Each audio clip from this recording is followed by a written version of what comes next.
scholars, and welcome to Miss Imani B's classroom, or bedroom. I'm Miss Imani B, or Miss B, and welcome to another episode of Miss B Reads Black History Bedtime Stories. Today, I hope you all are super comfy. I've got on my comfy, it's so warm. I've got my cup of coffee in this is my teacher mug, and I'm so excited to read this book to you all. Today's read aloud is called Follow the Drinking Gourd. So I'm gonna try to zoom in, kind of there, the ring light, oh my goodness, right? So it's called Follow the Drinking Gourd. And before we get started, I wanna tell you a little bit about it.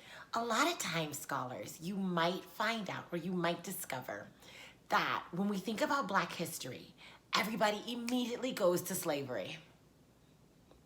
Scholars, can I tell you something? Black history did not start with slavery. What? I know. It didn't, because the enslaved people, so we don't really want to say slaves, we want to call them enslaved people. The enslaved people, right? They were people before they were enslaved. They had lives, occupations, dreams before they were captured, enslaved, and then drugged and brought over here to the United States. It's really, really bad. And then as enslaved people, they didn't give up. They kept fighting. So when we're thinking about Black history, scholars, I just really want us to make sure that we're not like, Black history begins with slavery. Because it doesn't. It doesn't. Now, the history of Black people in America, in the Americas, you could say that kind of started with slavery, because a lot of Black people who came from Africa, a lot of their ancestors, not all, but a lot, were brought over in slave ships. They didn't come because they wanted to. They were kidnapped and brought over in slave ships. So that part of history, yes. But all of Black history is not all slavery. It doesn't all begin with slavery, scholars. So I want to make sure that we begin that. But our read aloud does deal and talk about people who were enslaved, and it talks about enslaved people. And this book does say slaves, but we're trying to use enslaved people instead. And this is a beautiful story because it talks about something called the drinking gourd. Have you ever heard of the drinking gourd before? Maybe. If you haven't, totally fine. The drinking gourd is what they called the Little Dipper, because it looked like the gourd, or like the pail they would use to drink. And so this book tells that story of how people would use the drinking gourd. And I'm so sorry, scholars, I'm gonna fix that real quick. It's not the Little Dipper. What do you think it is? Yeah, it's the Big Dipper. So the drinking gourd is what they would look for to figure out where they wanted to go, or the direction they needed to go when they decided to run away, when they decided to go off and go for their freedom. So this is the story that kind of gives more information. It is a beautiful story. It is called Follow the Drinking Gourd. It is, the story and the pictures were created by Jeanette Winter. I hope that you enjoy this story as much as I did. And I hope you have your PJs. I hope you have your hot chocolate if you want it, or something warm to drink because it's cold outside. It's snowing where Miss Imani B is. I hope you're super comfy. If you have a stuffy, I hope you brought that. Let's get started. Follow the Drinking Gourd. Story and pictures by Jeanette Winter. Follow the Drinking Gourd. A note about the story.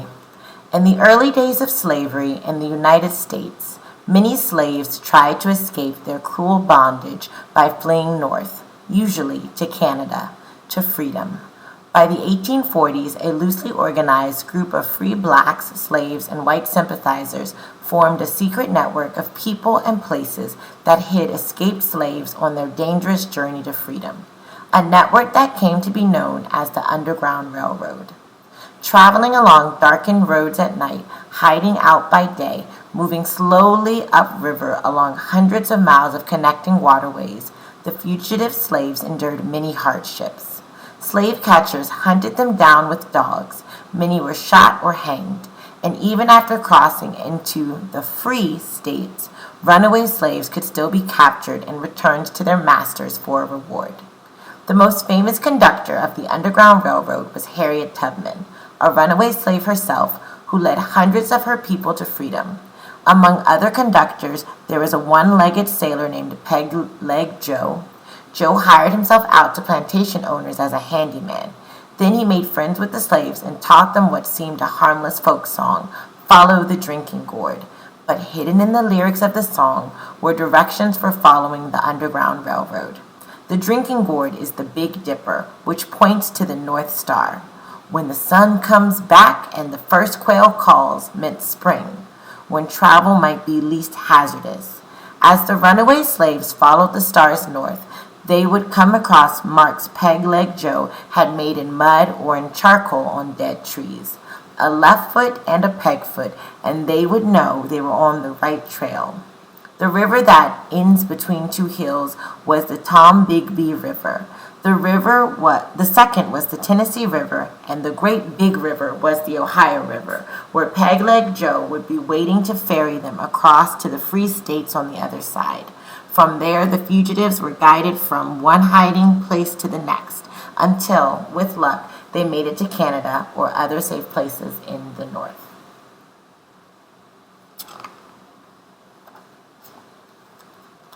Long ago, before the Civil War, there was an old sailor called Peg-Leg Joe who did what he could to help free the slaves. Joe had a plan. He'd use hammer and nail and saw and work for the master, the man who owned slaves on the cotton plantation. Joe had a plan. At night, when work was done, he'd teach the slaves a song that secretly told the way to freedom. Just follow the drinking gourd, it said. When the song was learned and sung all day, Peg-Leg Joe would slip away to work for another master and teach the song again.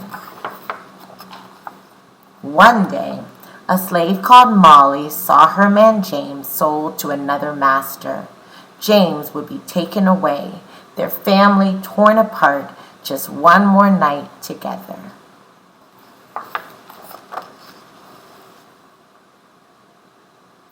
A quail called in the trees that night. Molly and James remembered Joe's song. They sang it low. When the sun comes back and the first quail calls, follow the drinking gourd. For the old man is a-waitin' for to carry you to freedom if you follow the drinking gourd. They looked to the sky and saw the stars.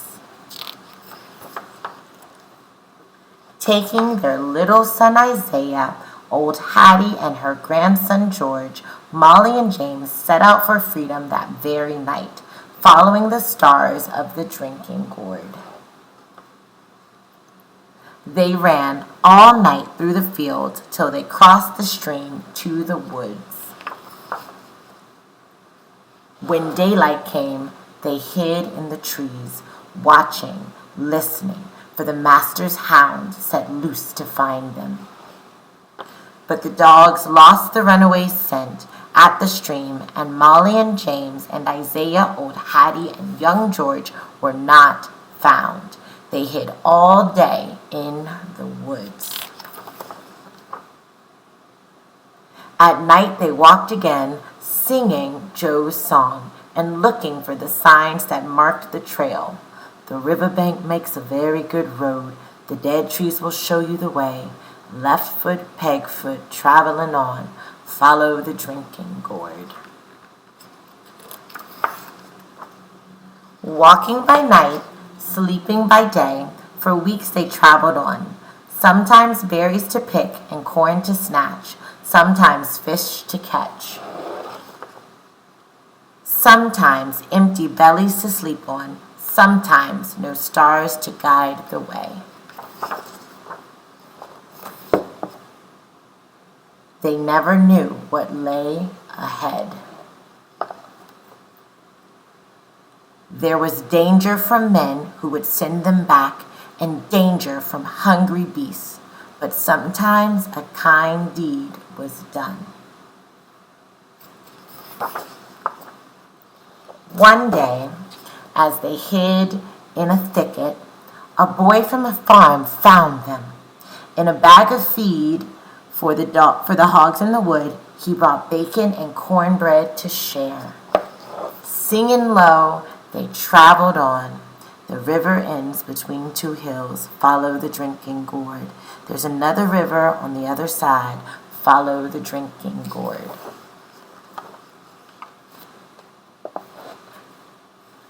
On and on they followed the trail to the river's end. From the top of the hill they saw the new path, another river beneath the stars to lead them to freedom land. The drinking gourd led them on. The song was almost done. When the great big river meets the little river, follow the drinking gourd. For the old man is a-waiting to carry you to freedom if you follow the drinking gourd. Then they climbed the last hill. Down below was Peg-Leg Joe, waiting at the wide Ohio River to carry them across. Their spirits rose when they saw the old man. Molly and James and Isaiah, old Hattie and George, ran to the shore.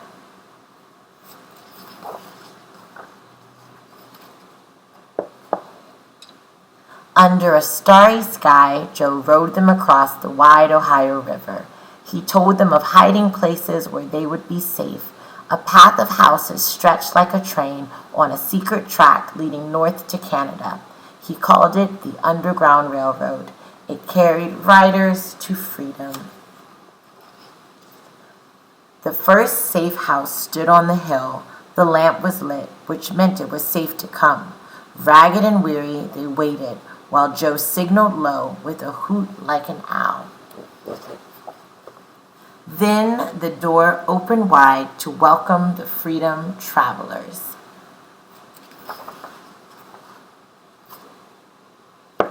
They were rushed through the house to the barn, for the farmers knew there were slave catchers near.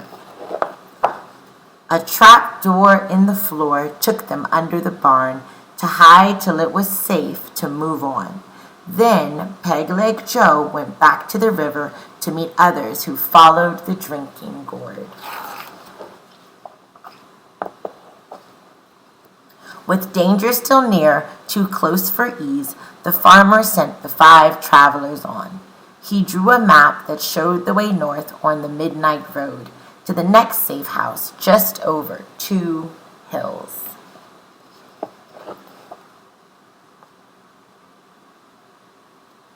This time, James called the signal, a hoot like an owl that opened the door to a Quaker farm. The travelers were led to a secret room hidden behind the shelves.